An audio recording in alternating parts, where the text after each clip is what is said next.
Hello, everybody, and welcome, and thank you so much for tuning in. I'm here today with Melissa, who has just published a really interesting article in the Journal of Innovation in Language Learning and Teaching. As you may know, this is a journal that I've been co-editing with Terry Lamb for the last 15 years or so, and it's published by Taylor and Francis, and we really aim, as the title indicates, to look for whatever's new, innovative, exciting, interesting, and I definitely think we have a very interesting and exciting topic to discuss today. So welcome, Melissa. Tell us a little bit about yourself. I guess the biggest thing about me is that I live and work in China. I teach at a university here, Ningxia University, in north central China, we could say. And I also do a lot of teacher training. I run a company that mostly does teacher training, but we have a couple of other projects that we're engaged in. Very cool. And so you were saying to me earlier that you've been kind of on and off for over 20 years, and so the company that you run and the training that you do, is that in the area of language teaching, or is that general education? Primarily in the area of language teaching, but there are a couple of schools that we work with where I'm training teachers of any subject. Right, very nice. So the article that you submitted to, it hasn't come out yet, but that will come out in Innovation in Language Learning and Teaching, really caught my eye because it was very interesting. So maybe just briefly tell us what the study is about for readers who haven't yet read it. So in a nutshell, what does it tell us? Okay, so we were looking at teachers in a volunteer teaching program in a rural area of China, kind of remote, I would describe it as, and also economically depressed. They taught there for over a period of 2 months for various amounts of time over those 2 months.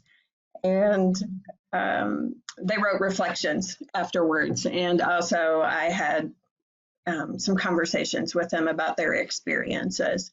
And it really stood out to me.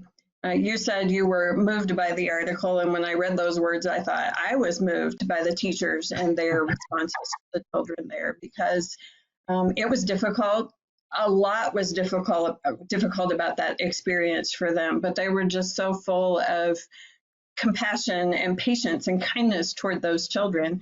And that really stood out to me, which is why I wanted to share their experiences with others in the world so that they could be touched by the love that came out of those teachers for the children.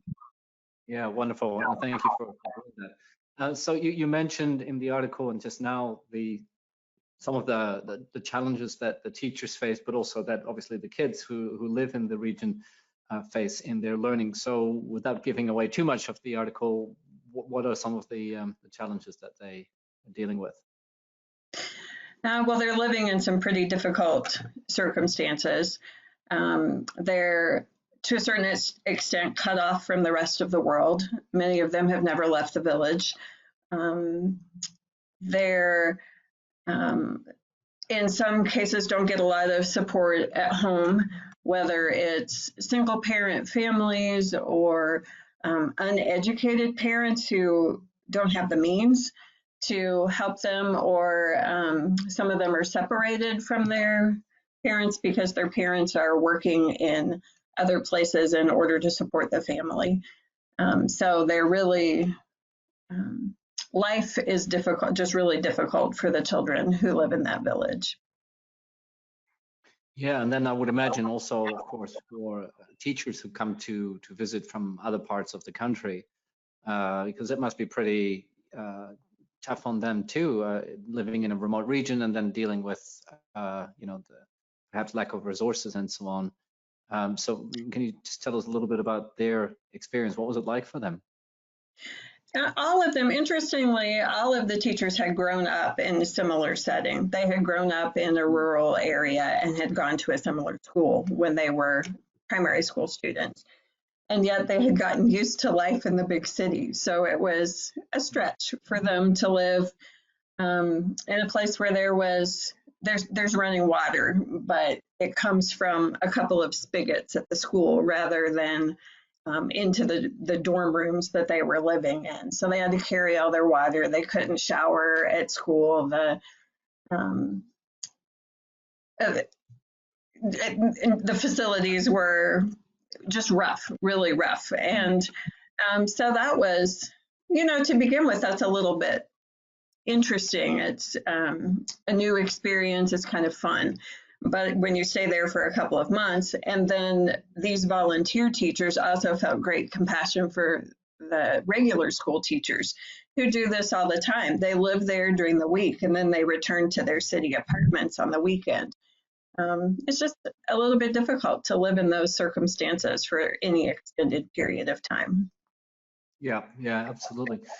And I think your article is a good example of what innovation really looks like in practice, because it's so easy for people to think of innovation as being what happens in the cities with well-resourced schools and maybe technological developments and exciting new shiny toys and what have you. But the real innovation, of course, is what happens on the ground, and that it includes how can people be resourceful, how do they deal with whatever challenges they have, and how do, for example, these volunteer teachers adapt and make the most of whatever the situation is that they're in. And I think in the journal, we're really looking for examples of how people respond to those kinds of challenges. And to us, that really is where innovation lies. And in your article, I think, I don't know if you can call it innovation, but that you call it, the need for love and compassion and understanding and patience. And I thought that was actually a very different kind, but an equally important kind of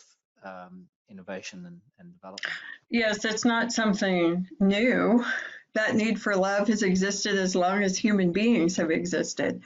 But I think it's easy for us to forget about that when we get caught up in the academic needs of our students. We forget that they have more basic needs. Yeah, absolutely. Yeah.